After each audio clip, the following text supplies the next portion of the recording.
Teacher MLC ఎన్నికల విజయం ఉపాధ్యాయులకు ప్రధాని మోదీకి అంకితం చేస్తున్నామని కేంద్ర మంత్రి బండి సంజయ్ అన్నారు. ఉపాధ్యాయుల కోసం బీజేపీ కార్యకర్తలు లాఠీ దెబ్బలు తిన్న తీరును టీచర్లు గుర్తించారని చెప్పుకొచ్చారు. బీజేపీని ఓడగొట్టడమే కాంగ్రెస్ బీఆర్ఎస్ ఒకటై కుట్రలు చేశాయని మండిపడ్డారు. కాంగ్రెస్ బీఆర్ఎస్ కుట్రలను ఉపాధ్యాయులు తిప్పికొట్టారని అంటున్న కేంద్ర హోంశాఖ సహాయ మంత్రి బండి సంజయ్తో మా correspondent Tirupati face to face. Karimnagar, Nizamabad, Medak, Adilabad teacher MLC ఎన్నికల్లో బీజేపీ అభ్యర్థి మల్క కొమరయ్య గెలిచారు. ఈ బీజేపీ అభ్యర్థి గెలుపు వెనుక ఎటువంటి అంశాలు దోహదపడ్డాయి, ఈ గెలుపుని ఎట్లా చూస్తారో తెలుసుకునేటువంటి ప్రయత్నం నాకు అందుబాటులో కేంద్ర హోంశాఖ సహాయ మంత్రి బండి సంజయ్ ఉన్నారు. బీజేపీ అభ్యర్థి టీచర్ ఎమ్మెల్సీలో గెలుపొందారు కదా, ఈ గెలుపుని ఎట్లా చూస్తారు, ఏం చెప్తారు? తప్పకుండా మా కార్యకర్తలంతా కూడా సంతోషాన్ని వ్యక్తం చేస్తున్నారు. మా కార్యకర్తలు కూడా జోష్ వచ్చింది. ఇది మా కిషన్ రెడ్డి గారి నేతృత్వంలో ఇది 3వ విజయం. 8 ఎంపీలు, 8 ఎమ్మెల్యేలు, ఇవాళ ఎమ్మెల్సీ గెలిచాం. రేపు జరగబోయేటువంటి గ్రాడ్యుయేట్స్ ఎమ్మెల్సీ, రేపు ప్రకటించబోయే గ్రాడ్యుయేట్స్ ఎమ్మెల్సీలో కూడా మేము గెలుస్తామని నమ్మకం, విశ్వాసం మాకుంది. ఇది పూర్తిగా కార్యకర్తలకు అంకితం, ఉపాధ్యాయులకు అంకితం, నరేంద్ర మోడీ గారికి అంకితం.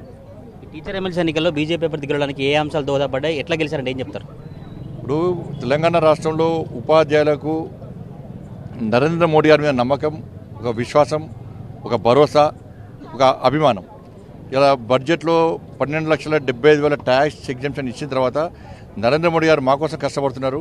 నరేంద్ర మోడీ గారికి ఓటేసి గెలిపించాలని చెప్పి ఒక నమ్మకంతో ఇలా ఓట్లేసారు. దాంతోపాటు 317 జీవోకు వ్యతిరేకంగా తెలంగాణ రాష్ట్రంలో భారతీయ జనతా పార్టీ కార్యకర్తలు యుద్ధం చేసిన తీరు, రక్తం చిందించిన తీరు, లాఠీ దెబ్బలు తిన్న విధానం, జైలుకు పోయినటువంటి సందర్భాన్ని గుర్తుంచుకొని మా కోసం ఇలా యుద్ధం చేసినటువంటి భారతీయ జనతా పార్టీ కార్యకర్తలకు మాకు సహకార్యం చేసేటువంటి అవకాశం మాకు వచ్చింది.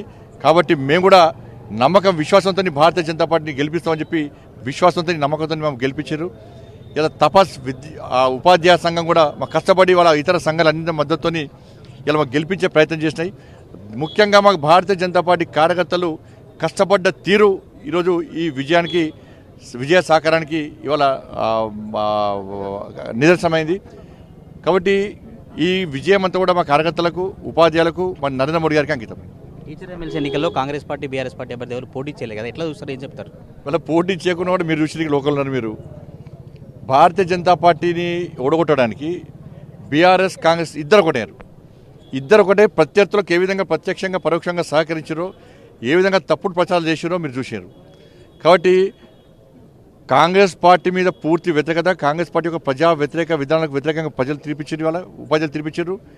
మేమే ప్రధాన ప్రతిపక్షం చెప్పుకునేటువంటి బీఆర్ఎస్ పార్టీకి చెంప చెల్లుమనే విధంగా ఇవాళ తీర్పునిచ్చారు. ఈ రెండు పార్టీలకు అభ్యర్థులకు కరువయ్యారు. అయినప్పుడు కూడా బీజేపీని ఓడగొట్టడానికి ఏ విధంగా కుట్రలు చేసారో తెలుసు. కాబట్టి ఆ కుట్రలు ఫలించలేదు. ఉపాధ్యాయ వర్గాలు వాస్తవాలు వచ్చాయి. గత చరిత్రలో ఉపాధ్యాయులు దర్శకుంటే ప్రభుత్వాలు ఉన్నాయి, ఉపాధ్యాయులు దర్శకుంటే ప్రభుత్వాలు కూలినాయి. ఈ విషయాన్ని గుర్తుంచుకోండి. అందుకే భారతీయ జనతా పార్టీ ప్రభుత్వం రావాలని చెప్పి ఉపాధ్యాయ వర్గం కోరుకుంటుంది. కాబట్టి నెక్స్ట్ రాబోయే స్థానిక సంస్థల ఎన్నికలు కూడా ఇదే విజయ పరంపర కొనసాగుతుంది. ఎప్పుడు ఎక్కడ ఉప ఎన్నికలు జరిగినా ఏ జరిగినా భారతీయ జనతా పార్టీ గెలవడానికి సిద్ధంగా ఉంది. 3 చోట్ల గెలుస్తామని ధీమా వ్యక్తం చేశారు. నల్గొండ, వరంగల్ సంబంధించి ఎమ్మెల్సీలో బీజేపీ అభ్యర్థి ఓడిపోయారు. ఇప్పుడు గ్రాడ్యుయేట్ ఎన్నికల ఫలితాలు ఎట్లా ఉండబోతున్నాయి కరీంనగర్? అప్పుడు గ్రాడ్యుయేట్స్ ఫలితాలు పూర్తిగా మాకు అనుకూలంగా ఉంటాయి. దానిలో కూడా మేము గెలుస్తామని నమ్మకం, విశ్వాసం మాకు ఉన్నది.